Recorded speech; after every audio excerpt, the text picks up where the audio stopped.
नमस्कार viewers. Tisca classes के इस डिजिटल प्लेटफॉर्म पर आपका बहुत बहुत स्वागत है। अगर आप मध्य प्रदेश के किसी भी एग्ज़ाम की तैयारी कर रहे हैं, किसी प्रतियोगी परीक्षा की तैयारी कर रहे हैं, तो उस दृष्टि से यह वीडियो और यह चैनल आपके लिए बहुत ज़्यादा महत्वपूर्ण हो सकता है, बहुत ज़्यादा लाभदायक हो सकता है। तो आप यदि चैनल पर नए आए हुए हैं, फर्स्ट टाइम आप विज़िट कर रहे हैं, तो आपसे रिक्वेस्ट है आपको इस चैनल को आप सब्सक्राइब कर लीजिए, लाइक कीजिए, ज़्यादा से ज़्यादा शेयर कीजिए। यह वीडियो आपके लिए चाहे MPPSC का एग्ज़ाम हो, MP ADPO का एग्ज़ाम हो या व्यापमं के द्वारा आयोजित कोई भी एग्ज़ाम हो, सभी के लिए बहुत ज़्यादा महत्वपूर्ण होगा।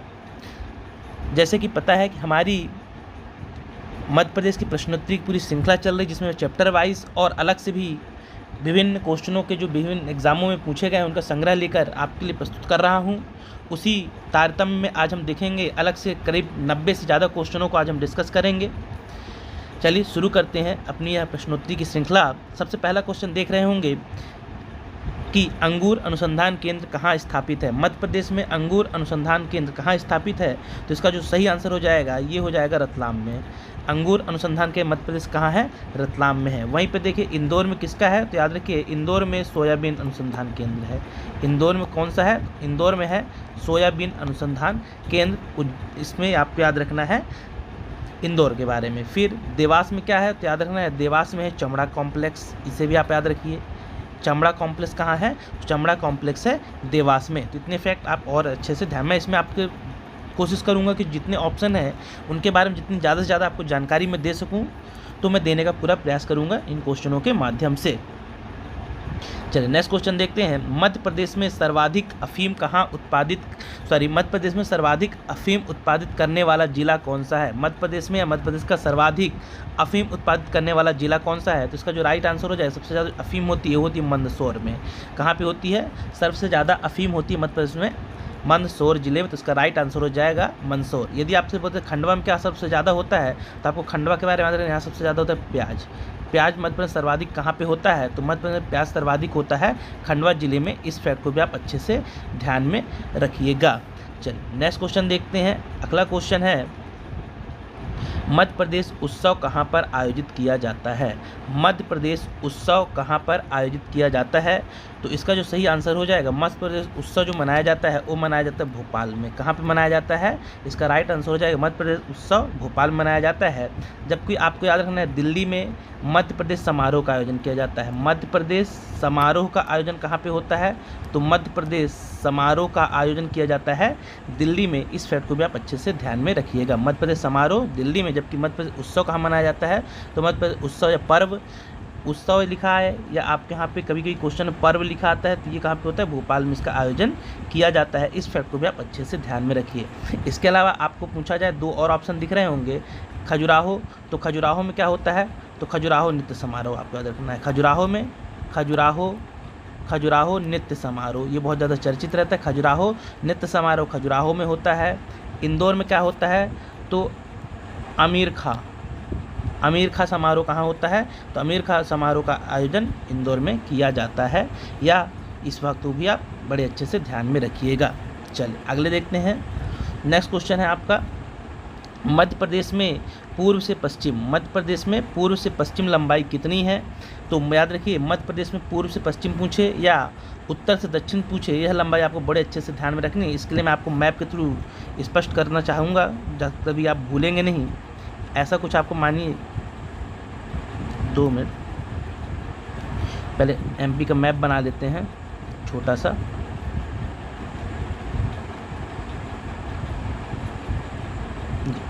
ये आपका MP का मैप हो गया, ये आपका नॉर्थ साइड हो गया, ये आपका साउथ हो गया, ये आपका वेस्ट हो गया, ये आपका ईस्ट डायरेक्शन हो गई। तो ये आपसे पूछ रहा है कि मध्य प्रदेश में पूर्व से पश्चिम, मतलब ये वाली डायरेक्शन ये कितनी है, पूर्व से पश्चिम। तो याद रखिए पूर्व से पश्चिम जो मध्य प्रदेश की लंबाई है वो है 870 किलोमीटर। कितनी है, 870 किलोमीटर है। जबकि आपसे पूछा जाए कि नॉर्थ से साउथ या उत्तर से दक्षिण मध्य प्रदेश की लंबाई कितनी है, तो याद रखना ये 605 किलोमीटर। हो सकता है आगे ऐसा क्वेश्चन आए इस वीडियो में, आगे के स्लाइड में ये क्वेश्चन मिल भी सकता है। तो आपको इस डायग्राम का देखिए, ये लंबाई डायग्राम ही देखिए, ये डायग्राम थोड़ा छोटा दिख रहा है, मतलब छोटी लंबाई उत्तर से दक्षिण है। ये वाला वेस्ट से ईस्ट डायग्राम बड़ा दिख रहा है, तो बड़ी वाली लंबाई 870 जो है किसकी हो जाएगी, पूर्व से पश्चिम के, पश्चिम से पूर्व की हो जाएगी। इस फैक्ट को आप अच्छे से ध्यान में रखिएगा।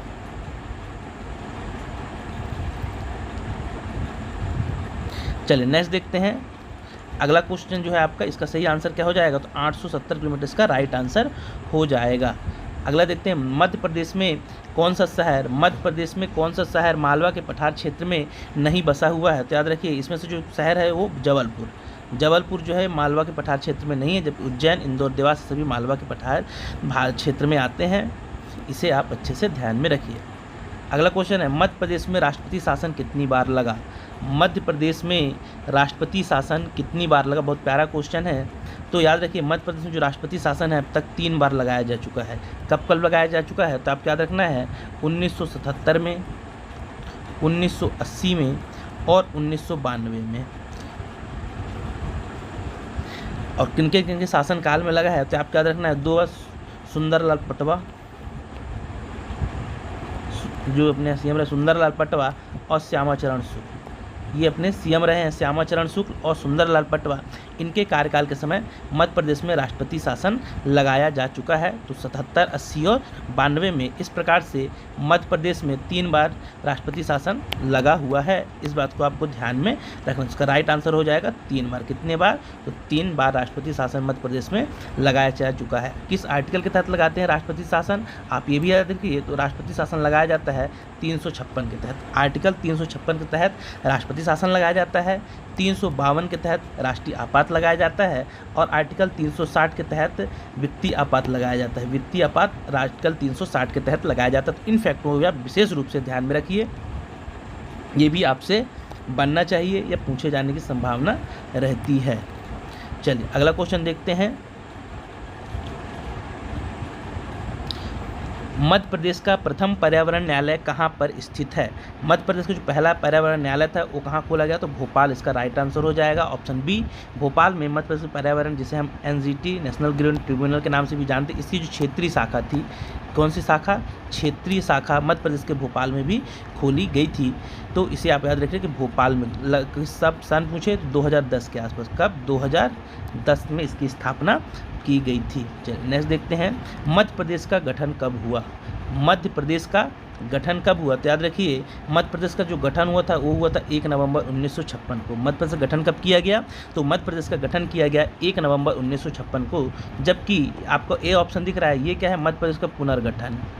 1 नवंबर 2000 को क्या हुआ, 1 नवंबर 2000 को मध्य प्रदेश का पुनर्गठन किया गया, जिसमें क्या किया गया, सीजी को अलग जिला सीजी को अलग राज्य का दर्जा दिया गया, अलग राज्य बनाया गया सीजी, जो कि छत्तीसगढ़ मध्य प्रदेश से अलग होकर बना। तो 1 नवंबर 2000 को यह अलग होकर बना। इसे भी आप अच्छे से ध्यान में रखिए। चलिए नेक्स्ट देखते हैं। अगला क्वेश्चन है, मध्य प्रदेश में नगरों की संख्या कितनी है। हो सकता है पुराना ऑप्शन जो पुराने रहे, तो इसका जो सही आंसर हो जाएगा नगरों की संख्या, ये शुरू के डिजिट ली गई है नगरों की, तो 476 476 इसका राइट आंसर हो जाएगा 476 मध्य प्रदेश में नगरों की संख्या है। चलिए अगला देखते हैं, भोपाल शुगर मिल कहाँ स्थित है। भोपाल शुगर मिल कहाँ स्थित है मध्य प्रदेश की, तो भोपाल शुगर मिल स्थित है सीहोर में। इसमें आप कंफ्यूज कर सकते हैं, भोपाल नाम से ऑप्शन भोपाल भी दिया है, लेकिन इसका जो आंसर है वह भोपाल नहीं होगा। कौन सा आंसर होगा, उसका जो सही आंसर होगा वह हो जाएगा आपका,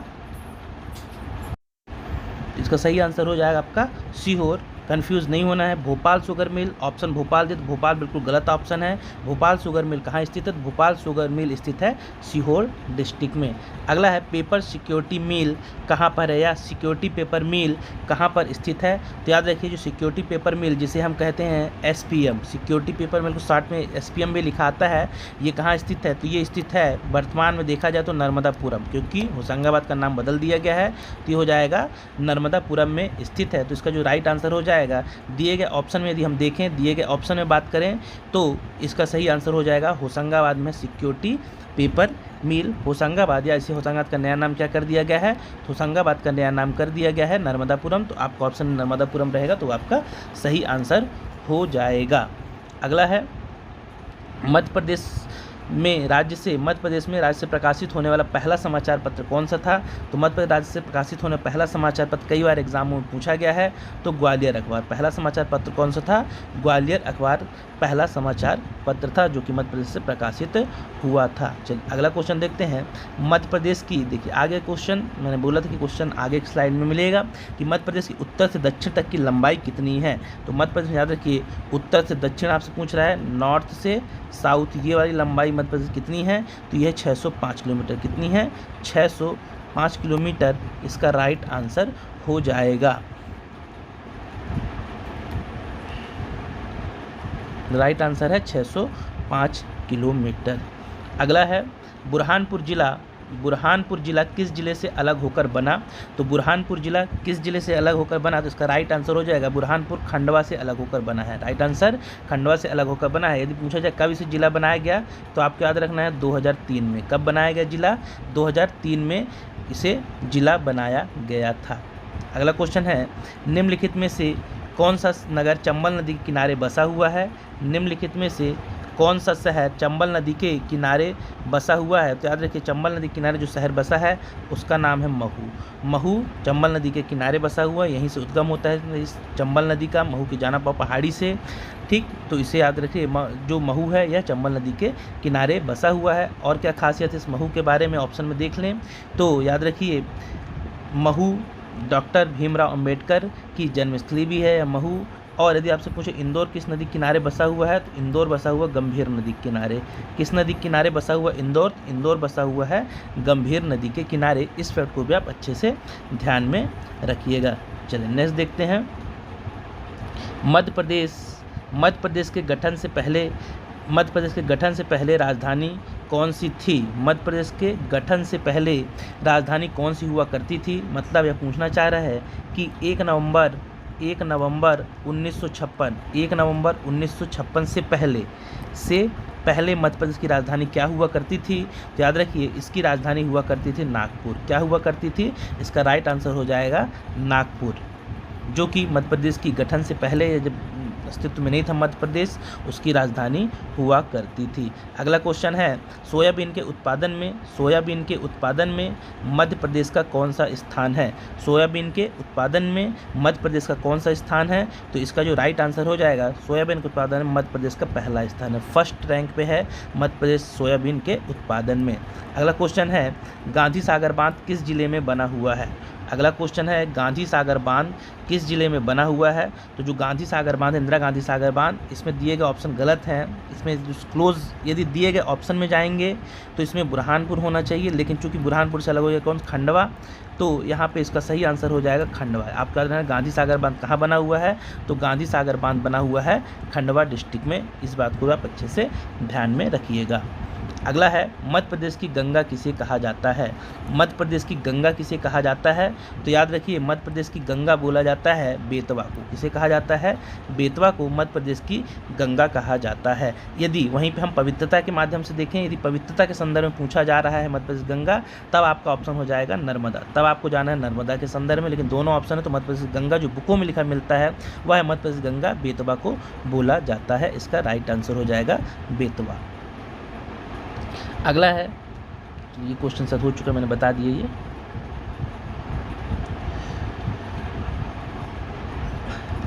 मध्य प्रदेश में जनसंख्या की दृष्टि से सबसे बड़ा नगर निम्नलिखित में से कौन सा है? जनसंख्या की दृष्टि में सबसे बड़ा नगर कौन सा है? तो याद रखिए, सबसे बड़ा जो नगर है जनसंख्या की दृष्टि से वह कौन सा है? तो वह है इंदौर। कौन सा है? इंदौर सर्वाधिक जनसंख्या वाला नगर है इंदौर। मध्य प्रदेश में ग्राम न्यायालय की स्थापना कहाँ की गई? मध्य प्रदेश में ग्राम न्यायालय कहाँ स्थापित किया गया था? अगला क्वेश्चन आपका, याद रखिए, इसमें जो इसका सही आंसर हो जाएगा नीमच। नीमच का कौन सा गांव? नीमच का झांतला गांव। कौन सा गांव? नीमच के झांतला गांव में ग्राम न्यायालय की स्थापना की गई। कब की गई? तो 25 जनवरी सन 2002 को। 25 जनवरी सन 2002 को यहाँ पे क्या किया गया था? ग्राम न्यायालय की स्थापना की गई थी। इस फैक्ट को भी आप अच्छे से ध्यान रखें, नीमच के झांतला गांव में हो जाएगा। तो कोटा जिले की जो सिरोंज तहसील थी इसे किस जिले में मिलाया गया था, इसे मिलाया गया था विदिशा में। किस जिले में मिलाया गया था, विदिशा जिले में इसे मिलाया गया था। इस बात को भी आप अच्छे से ध्यान में रखिए। वहीं ऑप्शन बात करें सीहोर, तो सीहोर से अलग करके कौन सा जिला बनाया गया था, तो सीहोर से अलग करके भोपाल जिला बनाया गया था। वहीं बात करें इंदौर के बारे में, तो इंदौर क्या है, देश का सबसे यह स्वच्छ शहर भी है, देश का सबसे स्वच्छ शहर। देश का सबसे स्वच्छ शहर कौन सा है, तो देश का सबसे स्वच्छ शहर है इंदौर। इसे भी आप अच्छे से ध्यान में रखिए। तो इसका जो सही आंसर हो जाएगा, इसका सही आंसर हो जाएगा विदिशा। कौन सा, विदिशा इसका सही आंसर हो जाएगा। अगला है, मध्य प्रदेश में ताप्ती और नर्मदा नदी किस तरफ बहती हैं, किस दिशा में बहती हैं। मध्य प्रदेश में ताप्ती और नर्मदा नदी किस तरफ बहती हैं, तो इनकी जो डायरेक्शन है ये पश्चिम की ओर बहती हैं, पश्चिम दिशा में बहती हैं नर्मदा और ताप्ती नदी। अगला क्वेश्चन है, मध्य प्रदेश का सबसे गर्म स्थान कौन सा है। मध्य प्रदेश का सबसे गर्म स्थान कौन सा है, तो याद रखिए मध्य प्रदेश का सबसे गर्म स्थान है गंज बसौदा। कौन सा है, गंज बसौदा है। आजकल अपडेटेशन के साथ जो बुकें आई हैं उनमें इस समय जो कुछ वर्षों का जो डाटा मिल रहा है, तो आपको एक और याद रखना है, खजुराहो। मध्य प्रदेश का सबसे गर्म स्थानों में यदि आपका गंज बसौदा ऑप्शन में नहीं है, तो यदि खजुराहो है तो खजुराहो भी आपका सही आंसर हो सकता है। इस बात को भी आप अच्छे से ध्यान में रखिएगा। वहीं जो भिंड ऑप्शन दे रहा है, भिंड यह सबसे कम वर्षा वाला स्थान जिला है, सबसे कम वर्षा वाला जिला कौन सा है, भिंड। और स्थान पूछे तो भिंड का गोहद जो स्थान है वह सबसे कम वर्षा वाला स्थान भी है मध्य प्रदेश का। तो इन फैक्टों को भी आप अच्छे से ध्यान में रखें। तो इसका जो राइट आंसर हो जाएगा, इस क्वेश्चन का राइट आंसर है आपका गंज बसौदा इसका सबसे गर्म स्थान है दिए गए ऑप्शन में से। चलिए अगला देखते हैं, मध्य प्रदेश की पहली महिला मुख्यमंत्री कौन थी। मध्य प्रदेश की पहली महिला मुख्यमंत्री कौन थी, तो याद रखिए मध्य प्रदेश की पहली महिला मुख्यमंत्री उमा भारती, सुश्री उमा भारती मध्य प्रदेश की पहली महिला मुख्यमंत्री थी। जिनका संबंध कहाँ से था, किस जिले से, तो आप उनका जिला याद रखना, टीकमगढ़। ये टीकमगढ़ विधानसभा सीट से थी, इनके संबंध है टीकमगढ़ जिले से इनका संबंध है। और यहीं पे देखें किरण बेदी के बारे में, तो देश की पहली महिला IPS हैं। और राबड़ी देवी ये बिहार की पहली महिला मुख्यमंत्री हैं, राबड़ी देवी। इन फैक्टों को भी आप अच्छे से आप ध्यान में रखिएगा। चलिए अगला देखते हैं। अगला क्वेश्चन है, मध्य प्रदेश की प्रथम महिला राज्यपाल कौन थी। मध्य प्रदेश की प्रथम महिला राज्यपाल कौन थी, तो मध्य प्रदेश की प्रथम महिला राज्यपाल थी सरला अग्रवाल। कौन थी, सरला अग्रवाल मध्य प्रदेश की प्रथम महिला राज्यपाल थी। उमा भारती पहली यह CM थी मध्य प्रदेश की। इसे भी आप अच्छे से ध्यान में रखिएगा। अगला क्वेश्चन है, मध्य प्रदेश के पहले मुख्यमंत्री कौन थे। मध्य प्रदेश के पहले मुख्यमंत्री कौन थे, तो याद रखिए मध्य प्रदेश के पहले मुख्यमंत्री थे पंडित रविशंकर शुक्ल मध्य प्रदेश के पहले मुख्यमंत्री थे। वहीं आप याद रखिए जो नरेश चंद्र सेठी हैं, राजा नरेश चंद्र जो हैं, ये पहले आदिवासी मुख्यमंत्री थे। पहले आदिवासी CM कौन थे, तो पहले आदिवासी मुख्यमंत्री थे राजा नरेश चंद्र पहले आदिवासी CM थे। अगला है, मध्य प्रदेश का ड्राई पोर्ट किसे कहते हैं। मध्य प्रदेश का ड्राई पोर्ट है, ये ड्राई पोर्ट मतलब सूखा बंदरगाह। इसे यदि हिंदी में बात करें तो इसे बोला जाता है सूखा बंदरगाह। किसे कहा जाता है, सूखा बंदरगाह। कौन सा है इनमें से, तो याद रखना है इसका जो राइट आंसर हो जाएगा सूखा बंदरगाह मध्य प्रदेश से कहा जाता है। तो मध्य प्रदेश का ड्राई एयरपोर्ट, ये इसका सही आंसर हो जाएगा पीथमपुर। कौन सा हो जाएगा, पीथमपुर इसका राइट आंसर। यदि सेकंड पूछा जाए, सेकंड मध्य प्रदेश का दूसरा सूखा बंदरगाह कौन सा है, तो दूसरा में याद रखना है आपको मालनपुर। इसे भी आप अच्छे से मालनपुर मध्य प्रदेश का दूसरा सूखा बंदरगाह है। इस फैक्ट को आप अच्छे से ध्यान में रखना है। मंडीदीप कहाँ पे आता है, ये भी औद्योगिक केंद्र। मंडीदीप आता है रायसेन में। इसे भी आपको अच्छे से ध्यान में रखना। बुधनी कहाँ आता है, बुधनी आता है सीहोर डिस्ट्रिक्ट में। बुधनी किस डिस्ट्रिक्ट में, सीहोर डिस्ट्रिक्ट में आता है, जहाँ पे रेलवे स्लीपर का कारखाना है। रेलवे स्लीपर कारखाना बुधनी में है। इसे भी आप अच्छे से ध्यान में रखिए। अगला है मध्य प्रदेश का, अच्छा ये हो चुका, ये क्वेश्चन डिस्कस कर लिया। आगे बढ़ते हैं।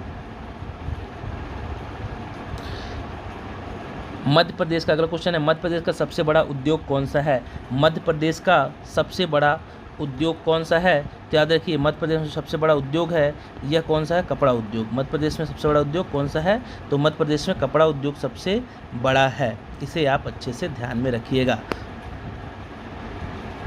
चलिए अगला नेक्स्ट देखते हैं।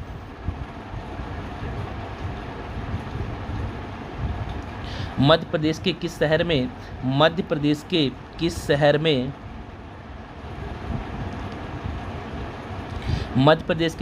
में एशिया का सबसे बड़ा सोयाबीन संयंत्र स्थापित है या संयंत्र लगा हुआ? तो इसका जो सही आंसर रहेगा उज्जैन में। कहाँ पे? उज्जैन में एशिया का सबसे बड़ा सोयाबीन संयंत्र है।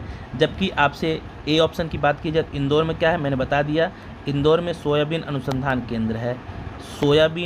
सोयाबीन अनुसंधान केंद्र की बात करें तो ये कहाँ पे है? इंदौर में है। इसे आप अच्छे से ध्यान में रखिएगा। चलिए अगला क्वेश्चन देखते हैं। नेक्स्ट क्वेश्चन है, मध्य प्रदेश में विद्युत उत्पादन कब से शुरू किया गया? मध्य प्रदेश में विद्युत उत्पादन कब से प्रारंभ हुआ? तो इसका जो सही आंसर हो जाएगा 1905 से। 1905। यदि स्थान पूछे कहाँ शुरू किया गया तो आपको याद रखना है ग्वालियर से। मध्य प्रदेश में प्रथम विद्युत उत्पादन कहाँ हुआ था? तो ग्वालियर में हुआ था। कब हुआ था? तो 1905 में यहाँ उत्पादन शुरू किया गया था विद्युत का। अगला है, मध्य प्रदेश में राज्यसभा सदस्यों की संख्या कितनी है? तो मध्य प्रदेश में राज्यसभा सदस्यों की संख्या कितनी है? 11। इसका राइट आंसर हो जाएगा कि मध्य प्रदेश में राज्यसभा सदस्यों की संख्या 11 है। चलिए नेक्स्ट देखते हैं। अगला क्वेश्चन है, मध्य प्रदेश में हीरा सर्वाधिक उत्खनन कहाँ पे किया जाता है? खदानों के नाम दिए गए हैं। मध्य प्रदेश में सर्वाधिक कहाँ उत्खनित किया जाता है? तो हीरे के लिए जो प्रसिद्ध खदान है मध्य प्रदेश की मझगवां याद रखना है आपको। कौन सी खान? मझगांव खान को याद रखना है, मझगवां खान को याद रखना है। और हीरा की सिटी, डायमंड सिटी कौन सी कहलाती है? तो सिटी ऑफ डायमंड जो है ये कौन सी है? तो सिटी ऑफ डायमंड जो बोला जाता है वो पन्ना को बोला जाता है। उमरिया में क्या है? उमरिया में याद रखना लाख बनाने का सरकारी कारखाना।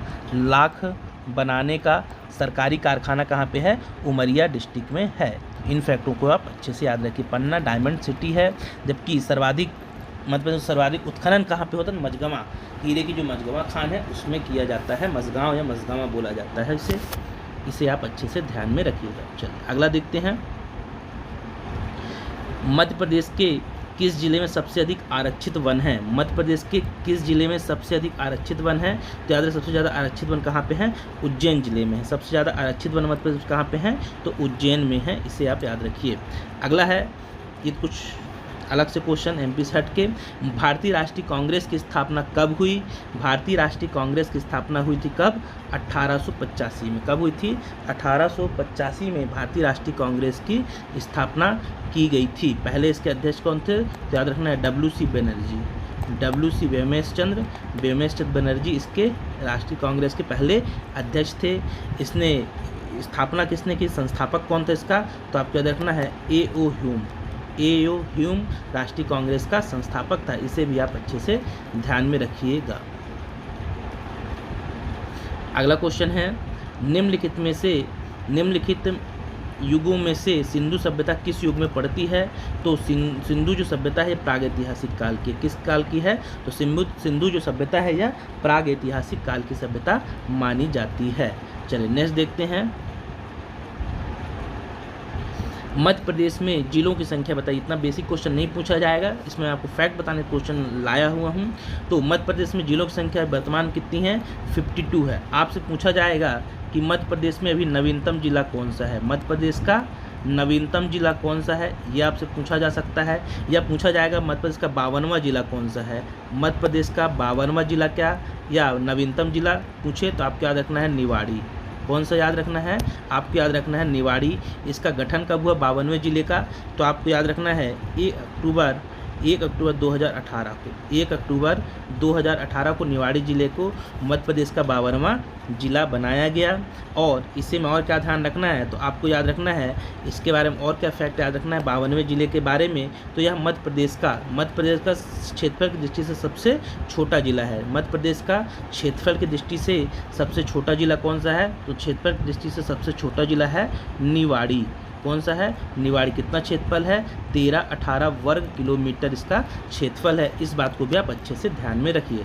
चलिए अगला देखते हैं, मध्य प्रदेश के वर्तमान राज्यपाल का नाम बताइए। मध्य प्रदेश के वर्तमान राज्यपाल कौन है? तो मंगू भाई पटेल। मध्य प्रदेश के वर्तमान राज्यपाल कौन है?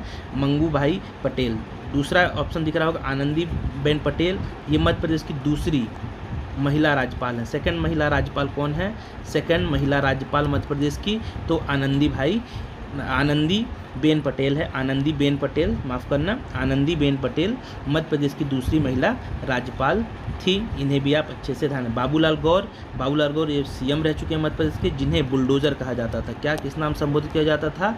बुलडोज़र नाम से किन्हें संबोधित किया जाता था? तो बाबूलाल गौर को संबोधित किया जाता था। इन फैक्टों को भी आप अच्छे से ध्यान में रखिएगा। अच्छा, यदि आपको पता हो तो आप मुझे कमेंट बॉक्स में लिख बताइए कि जो मंगू भाई पटेल हैं ये किस क्रम के या कौन से नंबर के राज्यपाल हैं।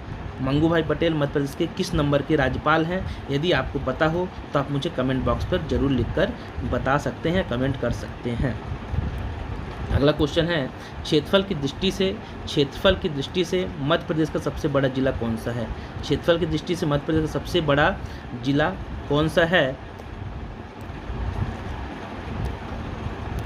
क्षेत्रफल की दृष्टि से मध्य प्रदेश का सबसे बड़ा जिला कौन सा है? तो सबसे बड़ा जो जिला है यह है छिंदवाड़ा। कौन सा है? छिंदवाड़ा हो जाएगा।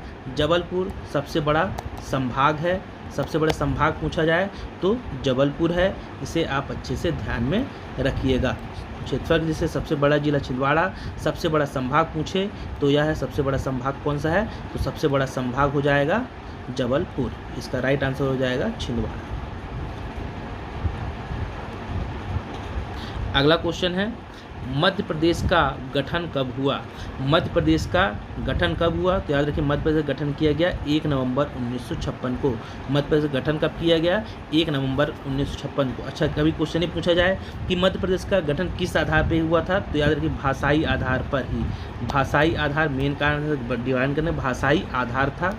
इसे आप अच्छे से याद रखिए। जो फजल अली आयोग बनाया गया था तो भाषाई आधार उसमें एक प्रमुख बात थी। इसे भी आपको अच्छे से ध्यान में रखना है। चलिए नेक्स्ट देखते हैं, मध्य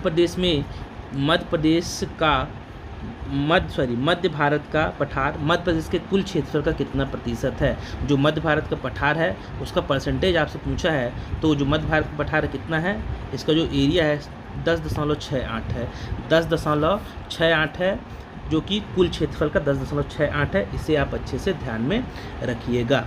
चलिए अगला देखते हैं, सतपुड़ा पर्वत किस पर्वत श्रृंखला के अंतर्गत आता है? सतपुड़ा पर्वत किस पर्वत श्रृंखला के अंतर्गत आता है? तो इसका राइट आंसर हो जाए सतपुड़ा पर्वत एक ब्लॉक पर्वत है। ऐसे क्वेश्चन पूछे जाते हैं कि सतपुड़ा पर्वत, अरावली पर्वत कैसे हैं, नवीन वलित पर्वत हैं, नवीन वलित है, इस टाइप के। तो जो याद रखिए, सतपुड़ा पर्वत एक ब्लॉक पर्वत है, अवशिष्ट ब्लॉक पर्वत या अवशिष्ट पर्वत इसे बोला जाता है। अगला क्वेश्चन है, मध्य प्रदेश की सबसे ऊंची चोटी पचमढ़ी में स्थित धूपगढ़ किस पर्वत पर स्थित है? मध्य प्रदेश की सबसे ऊंची चोटी जो धूपगढ़ है वह किस पर्वत पर स्थित है?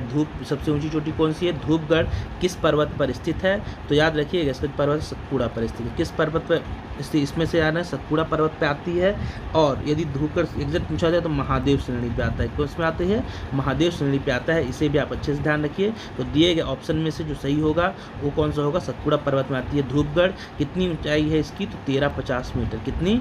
1350 मीटर इसकी क्या है? 1350 मीटर इसकी ऊंचाई है, जो कि मतलब सबसे ऊंची चोटी भी है। अगला है, मंडीदीप में स्थापित देश का पहला जो ऑप्टिकल फाइबर कारखाना है। मंडीदीप में स्थापित देश का प्रथम ऑप्टिकल फाइबर कारखाना किस देश के सहयोग से स्थापित किया गया? बहुत प्यारा क्वेश्चन, याद रखिए। इसे बनाया गया जापान के सहयोग से। किस देश के सहयोग से? तो जापान के सहयोग से इसे बनाया गया है। अगला क्वेश्चन है, भारत का डेट्रॉइट किसे कहा जाता है? भारत का डेट्रॉइट किसे कहा जाता है? तो याद रखिए, मध्य डेट्रॉइट पीथमपुर को कहा जाता है। तो इसका राइट आंसर हो जाएगा पीथमपुर। मध्य प्रदेश का या भारत का डेट्रॉइट बोला जाता है, पीथमपुर को कहा जाता है। पीथमपुर इसका सही आंसर हो जाएगा। अगला क्वेश्चन है सिक्योरिटी पेपर मिल, इसका रिपीट हो चुका, सिक्योरिटी पेपर मिल किस जिले में स्थापित है? तो सिक्योरिटी पेपर मिल इसमें बता दिया है होशंगाबाद, पुराने ऑप्शन है ये। इसका जो नया ऑप्शन चलेगा तो आपको याद रखना है नर्मदापुरम। क्या?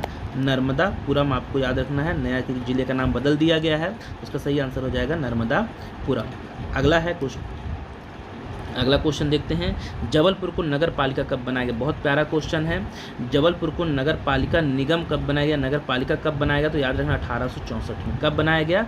1864 में। पीएससी के द्वारा क्वेश्चन पूछा गया था कि मध्य प्रदेश का पहला नगर पालिका कौन सी थी, और उसमें ऑप्शन जो सही आंसर माना था उनने तो जबलपुर ही माना था। उसी संदर्भित यह क्वेश्चन है कि जबलपुर को नगर पालिका कब बनाया गया, नॉट नगर निगम। नगर पालिका कब बना? तो 1864 में बनाया गया था। और नगर निगम पूछे तो भी जबलपुर ही है। अगला है, राजेंद्र धरकर समिति का संबंध किससे है? राजेंद्र धरकर समिति का संबंध किससे है? तो आप याद रखें, राजेंद्र धरकर समिति का संबंध है नगरीय निकाय से। नगरीय निकाय से संबंध था राजेंद्र धरकर समिति का, इसे भी आप अच्छे से ध्यान में रखिए। चल नेक्स्ट देखते हैं।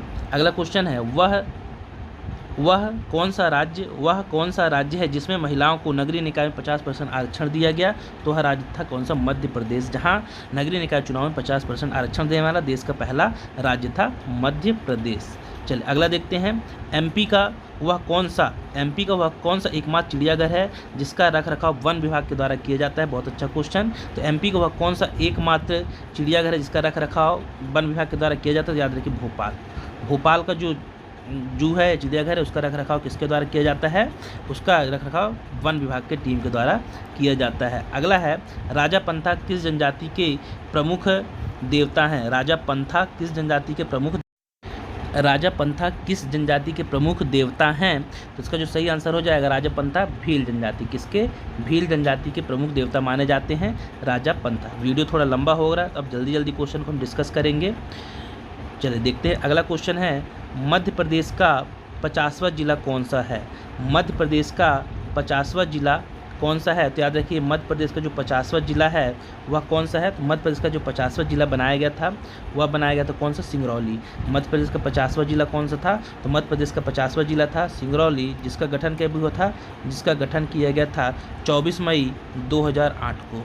24 मई 2008 को सिंगरौली सीधी से अलग होकर मध्य प्रदेश का 50वां जिला बना था। इसे आप अच्छे से ध्यान में रखिए। मध्य प्रदेश का 50वां जिला सिंगरौली है, इसका राइट आंसर हो जाएगा सिंगरौली। चलिए नेक्स्ट क्वेश्चन देखते हैं, किस जिले में कान्हा राष्ट्रीय उद्यान स्थित है? कान्हा राष्ट्रीय उद्यान किस जिले में आता है? तो कान्हा राष्ट्रीय उद्यान आता है मंडला जिले में। कब स्थापना की गई? 1955 में। कितना एरिया है? 940 वर्ग किलोमीटर। मध्य प्रदेश का सबसे बड़ा राष्ट्रीय उद्यान कौन सा है? तो कान्हा राष्ट्रीय उद्यान। इतने फैक्ट आपको इसमें ध्यान रखिए, विशेष रूप से कुछ भी आपसे पूछा जा सकता है। तो इसका राइट आंसर हो जाएगा मध्य प्रदेश का किसमें? मंडला, इसका राइट आंसर हो जाएगा। अगला है, बेतवा नदी का उद्गम बताइए। बेतवा नदी रायसेन के कुम्हरा गांव से निकलती है, इसका सही आंसर हो जाएगा रायसेन के कुम्हरा गांव से। अमरकंटक से कौन सी निकलती है? नर्मदा नदी निकलती है। उसके बाद आपकी दूसरी कौन सी नदी है? दूसरी आपको याद रखना है, इसके अलावा सोन नदी ये निकलती है, और एक जोहिला। ये सब कहाँ से निकलती है? अमरकंटक से ये निकलती हैं। इसे आप याद रखिए। महू से कौन सी निकलती है? महू की जानापा पहाड़ी से। मुल्ताई के बैतूल, इनमें भी आप याद रखिए। तो इसका जो सही आंसर हो जाएगा यह हो जाएगा बेतवा। मैं इसमें भी डिस्कस कर सकता हूँ लेकिन समय अभाव है, वीडियो ज़्यादा लंबा हो जाएगा, इसलिए मैं जल्दी आपको कराने की कोशिश कर रहा हूँ ताकि अपने पूरे क्वेश्चन लगभग 90 क्वेश्चन या उससे अधिक हो जाएं। अगला है, मध्य प्रदेश का सबसे कम लिंगानुपात वाला जिला कौन सा है? तो सबसे कम पूछा है तो सबसे कम लिंगानुपात है भिंड, इसका सही आंसर हो जाएगा। सर्वाधिक लिंगानुपात कहाँ पे है? सबसे अधिक लिंगानुपात ये कहाँ पे? बालाघाट। कितना है? 1021। कितना? 1021/1000। इसे भी आप अच्छे से ध्यान में रखिएगा, ये आपके लिए इम्पोर्टेंट हो सकता है। तो इसका जो सही आंसर हो जाएगा, भिंड में सबसे कम लिंगानुपात है। 2011 की जनगणना के अनुसार इसका भिंड सही आंसर हो जाएगा। चलिए अगला देखते हैं, मध्य प्रदेश का राजकीय खेल मल्लखम्ब को राष्ट्रीय खेल कब घोषित किया गया? या राजकीय खेल को राष्ट्रीय खेल कब घोषित किया गया? तो याद रखिए, जो राजकीय खेल पूछ रहे कब घोषित किया गया, राष्ट्रीय नहीं आया यहाँ पे, इसे राजकीय खेल कब घोषित किया गया है? तो ये राजकीय खेल जो हो जाएगा इसका कब घोषित किया गया इसे 2013 में। राजकीय खेल का दर्जा मलखम्ब को कब किया गया तो 2013 इसका सही आंसर हो जाएगा। अगला है ठाकुर रणमा सिंह स्टेडियम किस जिले में स्थित है। ठाकुर रणमा सिंह स्टेडियम मध्य प्रदेश के रीवा जिले में स्थित, सही आंसर हो जाएगा मध्य प्रदेश के रीवा जिले में स्थित है ठाकुर रणमा सिंह स्टेडियम। अगला है मध्य प्रदेश में बैडमिंटन एकेडमी की शुरुआत किस वर्ष में की गई। मध्य प्रदेश में बैडमिंटन एकेडमी की शुरुआत कब की गई। मध्य प्रदेश में बैडमिंटन अकादमी की शुरुआत किस वर्ष की गई, जिसका जो सही आंसर हो जाएगा इसका सही आंसर जो 2010 में 2010 में मध्य प्रदेश में बैडमिंटन एकेडमी की शुरुआत की गई। चलिए अगला क्वेश्चन देखते हैं। पारसी क्रिकेट क्लब की स्थापना तथा स्थान बताइए। तो पारसी क्रिकेट क्लब की स्थापना कब की गई थी। पारसी क्रिकेट क्लब जो इसका स्थान इंदौर में है। पारसी क्रिकेट क्लब स्थापना 1890 में पारसी क्रिकेट क्लब की स्थापना की गई, इसका सही आंसर हो जाएगा। सिंगा जी का मेला कहाँ लगता है। सिंगा जी का मेला कहाँ पे लगता है, इसका जो सही आंसर हो जाएगा सिंगा जी का जो मेला है इसका आयोजन कहाँ किया जाता है, तो सही आंसर हो जाएगा खरगोन। सिंगा जी का मेला कहाँ लगता है, सिंगा जी का मेले का आयोजन किया जाता है खरगोन में। अगला है चंडी देवी का मेला किस जिले में लगता है। तो याद रखिए चंडी देवी का जो मेला लगता है यह लगता है सीधी डिस्ट्रिक्ट में। कहाँ पे लगता है तो चंडी देवी का मेला सीधी डिस्ट्रिक्ट में आयोजित किया जाता है। अगला क्वेश्चन है 1 नवंबर 1956 को राजस्थान के कोटा जिले की किस तहसील को मध्य प्रदेश में सम्मिलित किया गया। देखिए घुमा के क्वेश्चन पूछा गया, ऐसा क्वेश्चन डिस्कस कर चुके हैं इससे पहले भी। तो उस तहसील का नाम था सिरोंज तहसील। ये इससे शामिल किया गया था जो कि राजस्थान से मध्य प्रदेश के विदिशा में से शामिल किया गया था। प्रख्यात गुजरी महल मध्य प्रदेश के किस जिले में स्थित है। तो गुजरी महल स्थित है कहाँ पे, ग्वालियर में। गुजरी महल कहाँ पे स्थित है, गुजरी महल स्थित है ग्वालियर में। अगला है जिस प्रकार राष्ट्रीय स्तर पर खेलकूद के उत्कृष्ट प्रशिक्षणों के लिए द्रोणाचार्य पुरस्कार प्रदान किया जाता है उसी प्रकार राज्य स्तर पर मध्य प्रदेश के प्रशिक्षकों को कौन सा पुरस्कार दिया। बहुत प्यारा क्वेश्चन, बहुत कन्फ्यूजन होता है। तो याद रखिए जो मध्य प्रदेश के प्रशिक्षकों को दिया जाता है उसका नाम है विश्वामित्र पुरस्कार। कौन सा, विश्वामित्र पुरस्कार है। जबकि देश के लिए जो प्रशिक्षकों को दिया जाता है देश में दिया जाता है द्रोणाचार्य। अगला है मध्य प्रदेश की किस नदी द्वारा भूमि क्षरण सर्वाधिक किया जाता है। तो इसका सही आंसर हो जाएगा चंबल जो बीहड़ बनाने के लिए प्रसिद्ध है। तो चंबल नदी द्वारा सबसे ज़्यादा भूमि क्षरण किया जाता है। अगला है क्वेश्चन शिवराज सिंह चौहान किस वर्ष पहली बार मध्य प्रदेश के मुख्यमंत्री बने थे। तो याद रखिए शिवराज सिंह चौहान 2005 में कब बने थे, मुख्यमंत्री 2005 में बनाए गए थे। और अब तक 4 बार, कितने बार बन चुके हैं, 4 बार सीएम बन चुके हैं 4 बार। और सर्वाधिक लंबे कार्यकाल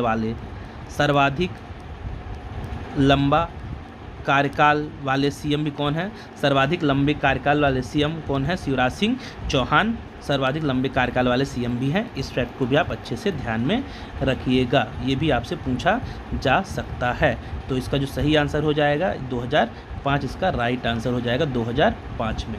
चलिए नेक्स्ट देखते हैं। निम्नलिखित में से कौन सा खेल स्टेडियम मध्य प्रदेश में स्थित नहीं है पूछ रहा है आपसे, ठीक। अच्छे ध्यान से पढ़िएगा नहीं वाले क्वेश्चन। तात्या टोपे भोपाल में है, होलकर स्टेडियम इंदौर में है, नेहरू स्टेडियम इंदौर में, कलिंग स्टेडियम नहीं है। तो इसका सही आंसर हो जाएगा कलिंग स्टेडियम जो कि मध्य प्रदेश में स्थित नहीं है।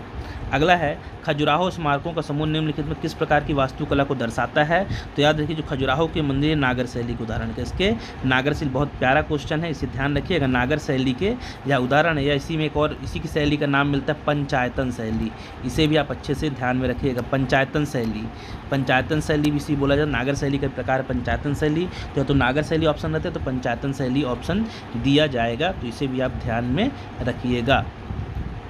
अगला क्वेश्चन है निम्नलिखित में से कौन सा जलप्रपात मध्य प्रदेश के सेलार नदी पर स्थित है। तो सेलार नदी पे बना हुआ बहुटी जलप्रपात। कौन सा जलप्रपात, बहुटी जलप्रपात सेलार नदी पे बना है। जबकि चचाई किस नदी पे बना हुआ है, तो चचाई बना हुआ है बीहड़ नदी पे। ये मध्य प्रदेश का सबसे ऊंचा जलप्रपात है, सबसे ऊंचा जलप्रपात है करंट में देखा जाए तो। अब नए डाटा के अनुसार बहुटी मध्य प्रदेश का सबसे ऊंचा जलप्रपात है जो कि सेलार नदी पर बना हुआ है। इसे भी आप अच्छे से ध्यान में रखिएगा। अगला क्वेश्चन है नेक्स्ट, मध्य प्रदेश में बेवार या झूम खेती किस जनजाति के द्वारा की जाती है। मध्य प्रदेश में बेवार या झूम खेती किस जनजाति के द्वारा की जाती है। तो यह की जाती है बैगा जनजाति के द्वारा। इसका सही आंसर हो जाएगा किस जनजाति के द्वारा, तो यह की जाती है बैगा जनजाति, इसका राइट आंसर हो जाएगा। अगला है मध्य प्रदेश की सबसे ऊंची चोटी धूपगढ़ निम्नलिखित में से किस प्रदेश में आती है? तो धूपगढ़ जो आती है, देखो ऐसे क्वेश्चन घुमा कैसे क्वेश्चन बनाए जा सकते हैं, उसका शानदार उदाहरण है ये कि मध्य प्रदेश सबसे ऊंची चोटी धूपगढ़ में किस प्रदेश में आएगी? तो सतपुड़ा मैकल। किस में आएगी? सतपुड़ा मैकल में स्थित इसका राइट आंसर हो जाएगा। अगला है ताम्र अयस्क उत्पादन में मध्य प्रदेश का देश में कौन सा स्थान है? तांबा उत्पादन में मध्य प्रदेश का स्थान है पहला। तांबा उत्पादन में मध्य प्रदेश पहले स्थान पे, और यदि कुछ जगह पूछा जाए तो मलाज खंड। कौन सा? मलाज खंड इसका सही आंसर हो जाएगा, जो कि किस डिस्ट्रिक्ट में आता है? बालाघाट में आता है मलाज खंड। इसे भी आप अच्छे से ध्यान में रखिएगा। जिसका सही आंसर हो जाएगा पहला, और मलाज खंड उसका स्थान का नाम। फिर है अलीराजपुर को किस जिले से पृथक करके जिला बनाया गया था? तो अलीराजपुर बना था झाबुआ से अलग कर। कहाँ से? झाबुआ से अलग करके अलीराजपुर बनाया गया था जिला। अगला है पांडव जलप्रपात किस नदी पर स्थित है? पांडव जलप्रपात किस नदी पर स्थित है? तो पांडव जलप्रपात स्थित है केन नदी पे। इस केन नदी कहाँ से निकलती है? तो केन नदी को आपको याद रखना है कटनी जिले से यह निकलती है केन नदी। और याद रखना है केन बेतवा लिंक परियोजना, बहुत इंपॉर्टेंट। केन बेतवा लिंक परियोजना भी आप याद रखिए। केन बेतवा लिंक परियोजना जो कि इसी से संबंधित है यूपी और एमपी। किसकी? यूपी और एमपी के संयुक्त परियोजना है केन बेतवा लिंक परियोजना, जिसे हाल ही में केंद्र सरकार के द्वारा भी मंजूरी दी गई। तो यहाँ पे पांडव जलप्रपात जो है यह बना हुआ किस पे? केन नदी पर, जो कि कटनी से उद्गम होता है केन नदी का। कपिलधारा जलप्रपात निम्न में से कहाँ स्थित है? कपिलधारा जलप्रपात, जो कपिलधारा जलप्रपात है यह कहाँ पे आता है? तो याद रखिए जो कपिलधारा, सहस्रधारा, दुग्धधारा, ये सब कहाँ पे आते हैं? अमरकंटक। कहाँ पे? अमरकंटक। इसका सही आंसर हो जाएगा अमरकंटक। अगला है चचाई जलप्रपात किस जिले में स्थित है? चचाई जलप्रपात आता है रीवा डिस्ट्रिक्ट में। कहाँ पे आता है? रीवा इसका सही आंसर हो जाएगा। चुलिया जलप्रपात किस नदी पर या किस जिले में स्थित है? चुलिया जलप्रपात जो है यह कहाँ पे आता है? तो याद रखिए चुलिया जलप्रपात मंदसौर में आता है। और किस नदी पे है? तो चुलिया जलप्रपात की नदी याद रखना चंबल नदी पे बना हुआ है। चंबल नदी पे बना हुआ है, मंदसौर में आता है। अगला है नर्मदा नदी का उद्गम स्थल कहाँ है? तो नर्मदा नदी का उद्गम स्थल है अमरकंटक। नर्मदा नदी की लंबाई कितनी है? कुल लंबाई है 13-12। मध्य प्रदेश में लंबाई है 1077 किलोमीटर। इनको भी आप अच्छे से ध्यान में रखिएगा। मध्य प्रदेश के किन दो नदियों का संगम स्थल प्राणहिता के नाम से जाना जाता है? बहुत प्यारा क्वेश्चन है भी। तो याद रखिए प्राणहिता के नाम से जो कहलाता है उसे बेनगंगा और बर्धा का संगम। बेनगंगा और बर्धा नदी का संगम प्राणहिता के नाम से जाना जाता है। अगला है नर्मदा नदी की कुल कितनी सहायक नदियाँ हैं? तो नर्मदा नदी की कुल सहायक नदियों की संख्या 41। कितनी है? 41 है नर्मदा नदी की कुल सहायक नदियाँ। अगला है काली मिट्टी का निर्माण किस चट्टान से हुआ है? तो काली मिट्टी का निर्माण हुआ है बेसाल चट्टान। बहुत अच्छे से याद रखिएगा, बेसाल चट्टान से निर्मित होती है काली मिट्टी। राज्य में रेगुर मिट्टी को किस मिट्टी के नाम से जाना जाता है? तो काली मिट्टी इसका सही आंसर हो जाएगा। काली मिट्टी को रेगुर मिट्टी के नाम से जाना जाता है। अगला है मध्य प्रदेश में सर्वाधिक क्षेत्रफल में कौन सी मिट्टी पाई जाती है? तो सबसे ज़्यादा क्षेत्र में पाई जाती है कौन सी? काली मिट्टी। लगभग 47% के आसपास है ना, 46 पॉइंट समथिंग है, 47 के आसपास का क्षेत्रफल पाई जाती है काली मिट्टी। इसका राइट आंसर हो जाएगा काली मिट्टी। अगला क्वेश्चन है मालवा के पठार में किस प्रकार की जलवायु पाई जाती है? यूपीएससी क्वेश्चन है। तो मालवा के पठार में कैसी जलवायु पाई जाती है? तो मालवा पठार में मानसूनी जलवायु मिलती है। इसे आप अच्छे से ध्यान में रखिए। प्रदेश में सर्वाधिक दैनिक तापांतर किस माह में मापा जाता है? इसका सही आंसर हो जाएगा मार्च माह में सर्वाधिक दैनिक तापांतर होता है प्रदेश के अंदर। अगला है प्रदेश में शीतकाल में पश्चिमी विक्षोभ से होने वाली वर्षा को क्या कहते हैं? तो शीतकाल में जो होती है, शीतकाल में होने वाली वर्षा मावठा कहा जाता है। क्या कहा जाता है? मावठा। इसका सही आंसर हो जाएगा, इसे मावठा बोला जाता है। इसका सही आंसर हो जाएगा मावठा। अगला है मध्य प्रदेश की जलवायु सामान्यता कैसी है? तो मध्य प्रदेश की जलवायु कैसी? उष्णकटिबंधीय मानसूनी जलवायु है। उष्णकटिबंधीय मानसूनी जलवायु है। मध्य प्रदेश में ग्रीष्म ऋतु का समय कब से कब का रहता है? तो जो ग्रीष्म ऋतु आती है मध्य प्रदेश में, इसका जो समय है मार्च से जून के आसपास का। मार्च से जून इसका राइट आंसर हो जाएगा, मार्च से जून। अगला है मध्य प्रदेश की जलवायु को उष्णकटिबंधीय स्वरूप प्रदान करने के लिए कौन सा कारक उत्तरदायी रहता है? तो कर्क रेखा, दक्षिण पश्चिम से आने वाला मानसून या उपरोक्त सभी। तो इसका आंसर हो जाएगा उपरोक्त सभी। इसका राइट आंसर हो जाएगा।